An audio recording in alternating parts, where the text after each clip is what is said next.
đang chơi mình nhắm chuyên môn nhá sao một nó cái này ai mình trao thì sao món á khi bỏ về sạch sạch này chẳng muốn nhắm giờ mà có chuyên môn kinh công sớm con tôm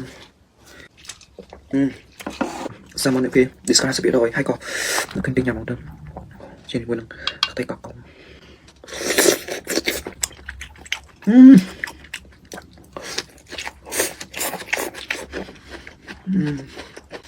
mình sống đầy mà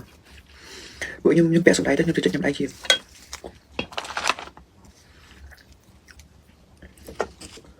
tôi thấy có không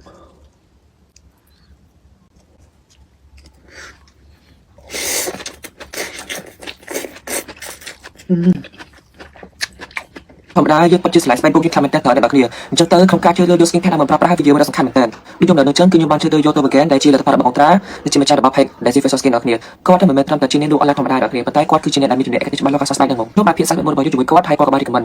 มุขทุนในอันดับให้ดิจิทัลพอลจังเตอร์คือขยมเดือดเกิดอักเนียกูแต่ชาเตอร์ก็ได้ตัวอักเนียนไปเปลี่ยนสไตล์บอลบอลในอักเนียการเชื่อเรื่องสกินแค่หรือก็ไปเปลี่ยนสายชิมบนเนี่ยไอ้กระเทียมไม่ใช่บ้านแล้วว่าพิจารณาเติมในอักเนียกูได้ชาเตอร์ก็ตั้งอักเนียเนี่ยคือตัวบ้านแล้วพอเปิด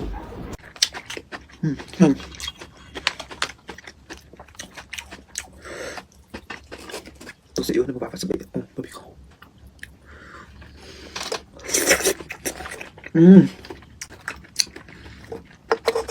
กัน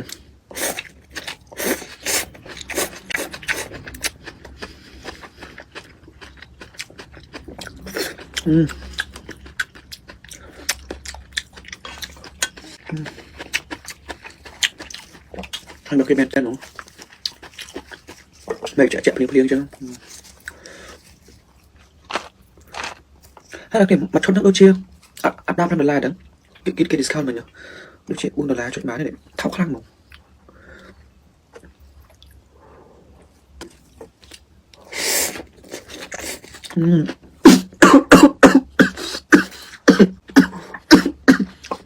แล้วเนี่ยส่วนวาซาบิพี่มันบอกมันมาชดที่เพื่อนเราบอกเนี่ยมาได้เนี่ย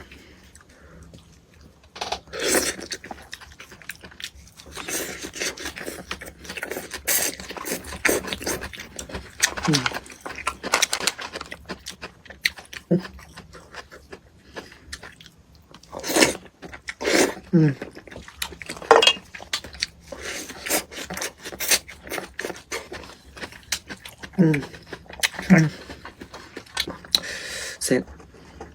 วาซาบิที่บ้าน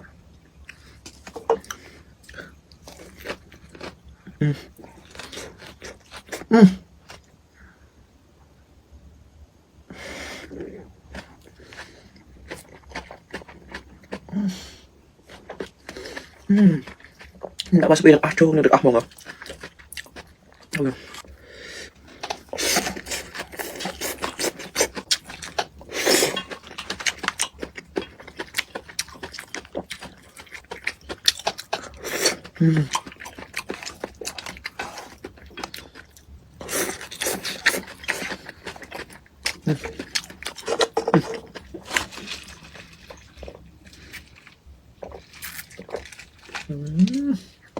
chịu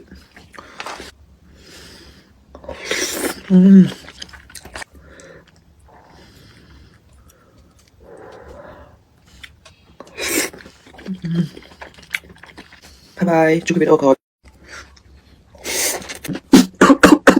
đang chơi mình nhắm chuyên môn đang xem một cái này ai mình trao thì sao món á khi bỏ về sạch sạch này chẳng muốn nhắm giờ mà có chuyên môn kinh công sớm con tôm sao món này kia discuss biết rồi hay có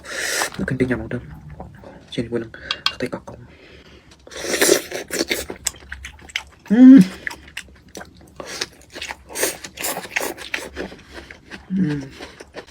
mình sống đầy mà bữa nhưng bẻ sống đầy đất nhưng tôi nhắm đầy kia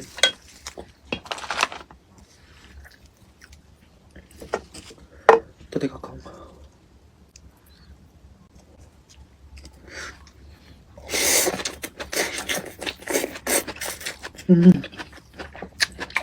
ผมได้ยกปัจจุบันสไลด์ไปบุกยึดคำเป็นแต่ต่อในบางเรียนจังเตอร์ของการเชื่อเรื่องสกินแค่นำมาปรับให้วิดีโอมันสำคัญเหมือนกันวิดีโอเหล่านั้นเชิงคือยุบันเชื่อเรื่องโยตัวเบกนได้จีและตะพาระบางตราในจิมเมจ่าดับเพกได้ซีเฟสสกินนักเรียนก็ว่าถ้าเหมือนเมื่อทำแต่จีนดูอะไรธรรมดานักเรียนปัจจัยกวาดคือจีนได้มีจุดเด่นที่จะมาล็อกสไตล์ดังงรูปแบบเพียงสักหนึ่งบนบอลยุบก็ว่าไทยก็กบาดีกับมันมุขทุนในอันดับให้ดิจิทัลพอล ចឹងទៅគឺខ្ញុំលើកទៅដល់អ្នកគ្នាគួរតែឆាតទៅគាត់ឲ្យបន្តដល់គ្នាដើម្បីពិភាក្សាស្បែកបងអ្នកគ្នាការជួយដល់ skincare ឬក៏ពិភាក្សាជាមួយអ្នកឯកទេសដើម្បីជួយច្បាស់លាស់ពីបច្ចុប្បន្នទៅអ្នកគ្នាគួរតែឆាតទៅគាត់ទៅអ្នកគ្នាអ្នកគ្នាទទួលបានលទ្ធផលពិត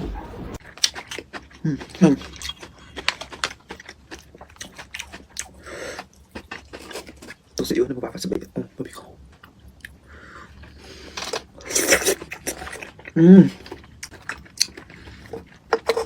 ខាង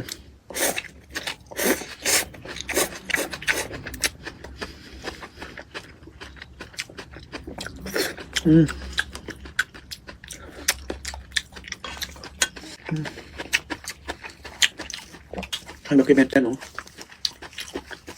mệt chạy phliêng chứ hay là cái mặt chốt nước đôi chia áp đam $5 đó cái discount mình nhá đôi chia $4 chốt má này tháo khăn một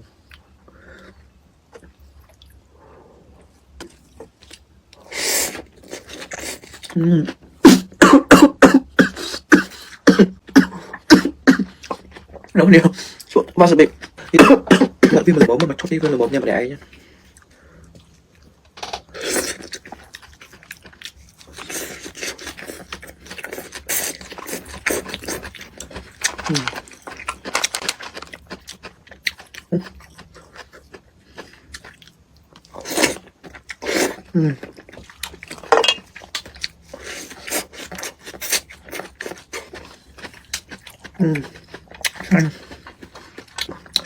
Xem bạn sẽ bị bạn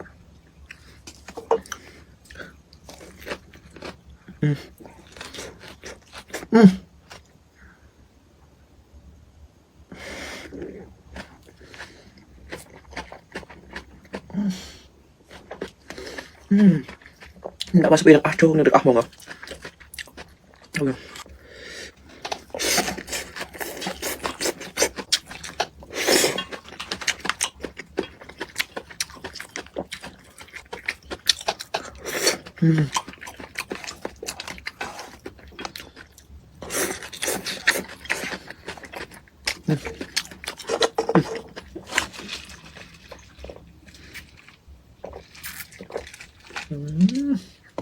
Chịu.